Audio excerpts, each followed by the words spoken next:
All right. So, how important is it to having a dispatcher? I mean, I understand that not everything that goes on in the office is just your dispatcher, but he or she is like the, what do I want to call it? They're like the, I don't know what you would want to call it, like a driver-facing customer service type situation, whatever you want to call it. I don't know how to explain it best. But basically, there's a whole bunch of people behind a dispatcher, like above you, all that good stuff, that are working to keep this little situation going. But it seems like dispatchers, like, kind of like one step higher on the food chain than you are as a driver, something like that. And they kind of have, well, they do have control over your life a little bit. They sort of decide where you're going and, like how many miles you're getting for the week, whatever.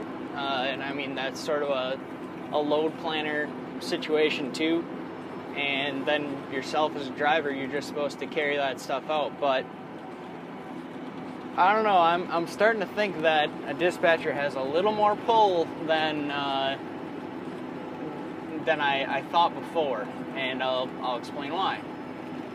Yesterday I came off my reset. Where the heck was I? I don't know. Somewhere in Kentucky, like right on the edge of Kentucky and Tennessee, right there. And I just had to go like 15 miles to make it to where I delivered on Monday morning there. And I got that handled, and like there was minor hiccups getting there, like just like missing a detour, and didn't really, work out the way that I thought it would, but made it there, got it all done.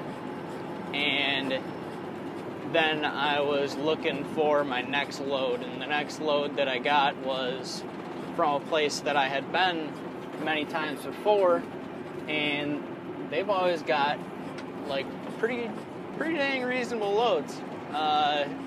Usually there's like 1,000 miles or more attached to their loads, but this one was, and I don't know who in the world thought this was a great idea or whatever, but it must have been someone that was running over the weekend, and they wanted to keep running, but they had a load under them, so they needed to drop it at this place. Anyways, this load that I picked up from the place, it was not the normal stuff that these guys make.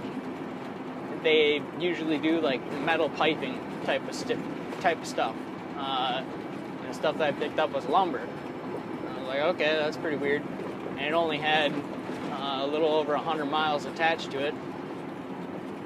And I was like, okay, I guess like someone's just in a bind and they need to have this done.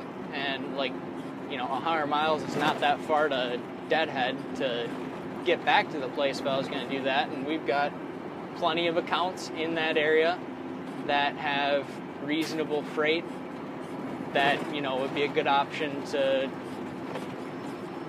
for me to be able to move, especially being so early on in the week. It's like that would be a good idea to keep a dude rolling, you know what I mean? Set it up for a pretty reasonable week. Now, this is not what happened. That is not what happened at all. Basically, I finished up this load and I was waiting for like probably an hour, maybe an hour and a half. Okay. Basically, I was waiting for about an hour and a half for my next load, and I was like, okay, I guess they're, just got a little confusion in the office. Everything's covered, whatever. I don't know what's going on. But I got a message, and it was basically like, we see that you're empty. We're looking for a load for you currently. And I was like, oh, that is not how my normal dispatcher would write a message like that.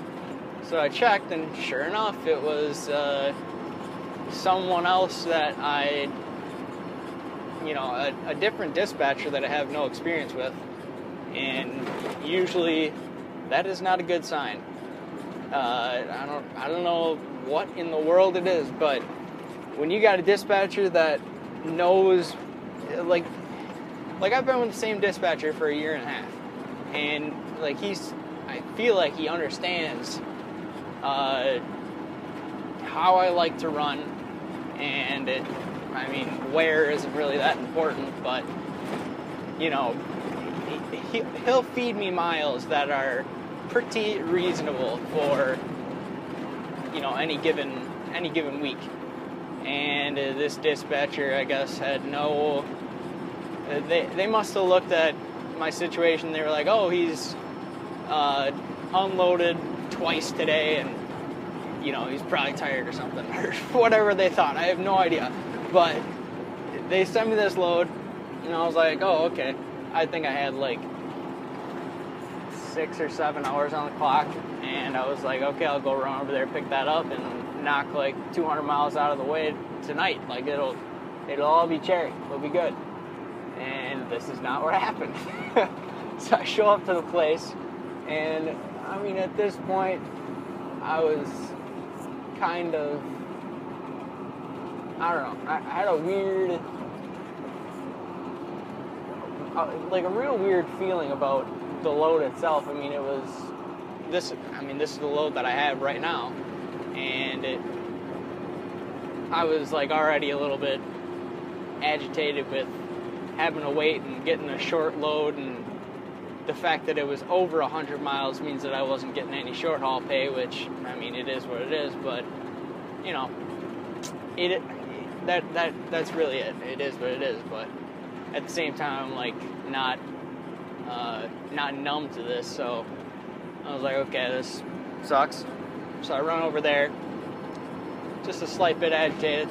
And I pull up, and I go inside to check in, and I'm like, yeah, I'm picking up a load for my company, and lady's like, nope, we got you scheduled for tomorrow. And I'm like, okay. And I spin a 180 and walk out the door, because I don't know, I had a weird mood going on yesterday, and I just could not deal with people for whatever reason. I don't know what the heck it was, but something was going on. I was in a funk or whatever.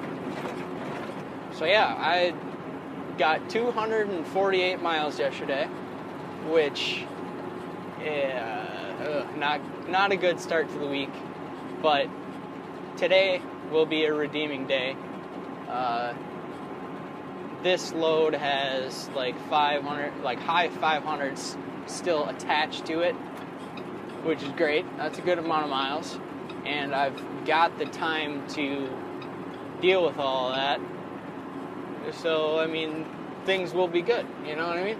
But the thing about, I've heard of companies that don't have dispatchers. Like, I remember I met this one guy in Cincinnati, and he was running for this company that they don't have dispatchers. They have a sort of a form of dispatcher where basically they will give you like an option of 3 loads, and then they give you percentage based off of that, which is pretty cool. Like, you get to choose kind of where you would like to go and how much money you're going to be making on that run. That's pretty cool to, get an option like that, which is not the situation here, but it doesn't really matter. I'm not getting percentage, I'm getting paid by the miles. So just, the more miles the better. That's really the name of the game over at my company here. But as far as I'm concerned, I've only had one dispatcher in my whole little career situation, whatever you would like to call it, 1.5 year stint of driving a semi. And I have enjoyed it. the dispatcher situation is a good situation to be in. It's like, I mean, that's just what I think. Other guys, I'm sure, have had just horrible dispatchers and like guys that don't care about like what your week is going to shape up to be like, and they just resent having someone telling them what to do or whatever. But as far as I'm concerned, it's like this, you got like this weird guy on the inside or something. That's kind of how I would explain it, is like he knows your situation, he knows what you want to be doing, and like he's looking out for your best interest in most cases. It seems like in most cases it's like that. But yeah, I don't know. I think a dispatcher is pretty important, and it just showed yesterday. Like, I don't know. I had understood a little bit that it's very important to have like a reasonably good relationship with your dispatcher, but yesterday really, I guess, opened my eyes to it, that it's incredibly important to have, you know, the right person in the office that's calling the shots for you. I don't know, I mean, maybe that has something to do with why people don't like having a dispatcher. They don't want to rely on someone else to make their week a good week or whatever. Oh boy, this is a mess. Got a guy coming in on the right side there. That guy. Huh, okay. Well, that was uneventful. But yeah, that is the situation. I don't know. I think dispatchers are important. You can think whatever you want. I don't know. I feel like that would be pretty cool to be able to dispatch yourself, but I'm not sure how cool it would be to be like you have to negotiate for loads and stuff like that. And obviously we're talking at a different level of truck driver at that point. That's like owner operator, possibly authority type of stuff. Anything else I want to throw in there? I don't know. Yeah, that should be about it. I think. But yeah, I will catch y'all in the next one. Bye-bye.